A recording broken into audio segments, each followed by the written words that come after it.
हिंदू पंचांग के अनुसार प्रति वर्ष कार्तिक मास के कृष्ण पक्ष की चतुर्थी तिथि को करवा चौथ का व्रत किया जाता है। इस पावन पर्व में सुहागिन महिलाएं 16 श्रृंगार करके अपने पति की लंबी आयु और स्वास्थ्य के लिए भगवान शिव और माता पार्वती की पूजा करती है।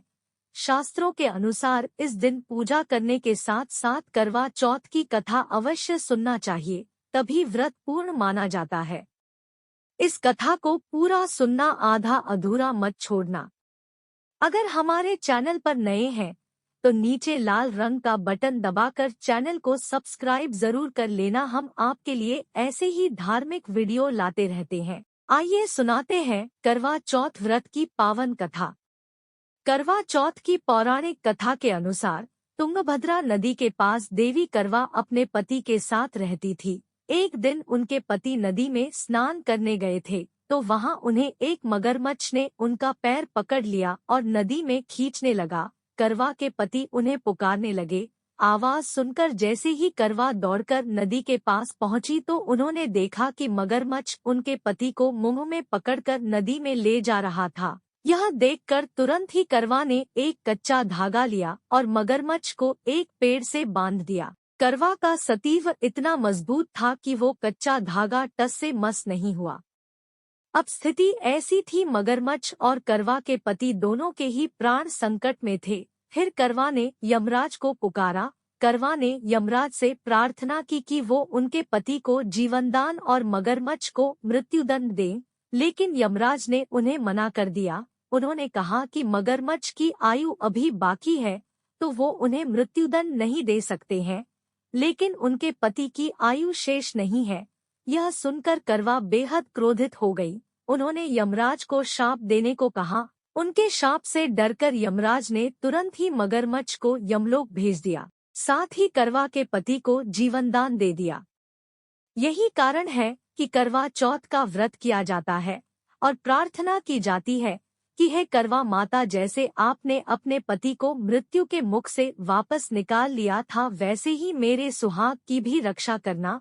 करवा माता के द्वारा बांधा गया वो कच्चा धागा प्रेम और विश्वास का था। इसके चलते ही यमराज सावित्री के पति के प्राण अपने साथ नहीं ले जा पाए। करवा चौथ की दूसरी कथा।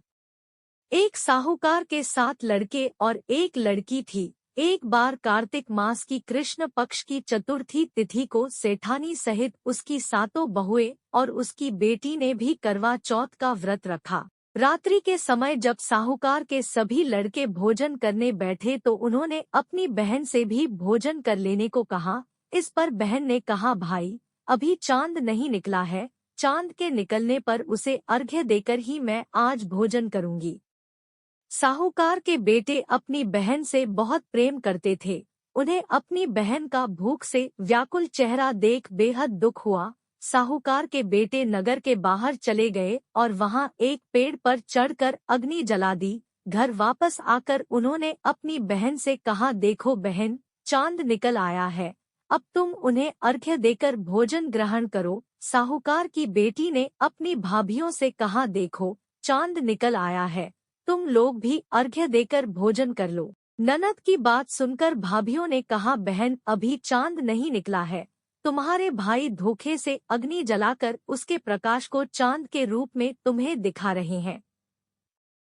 साहूकार की बेटी अपनी भाभियों की बात को अनसुनी करते हुए भाइयों द्वारा दिखाए गए चांद को अर्घ्य देकर भोजन कर लिया। इस प्रकार करवा चौथ का व्रत भंग करने के कारण विघ्नहर्ता भगवान श्री गणेश साहूकार की लड़की पर अप्रसन्न हो गए। गणेश जी की अप्रसन्नता के कारण उस लड़की का पति बीमार पड़ गया और घर में बचा हुआ सारा धन उसकी बीमारी में लग गया।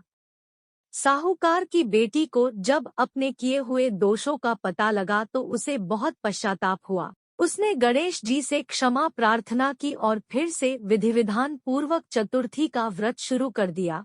उसने उपस्थित सभी लोगों का श्रद्धानुसार आदर किया और तदुपरांत उनसे आशीर्वाद ग्रहण किया।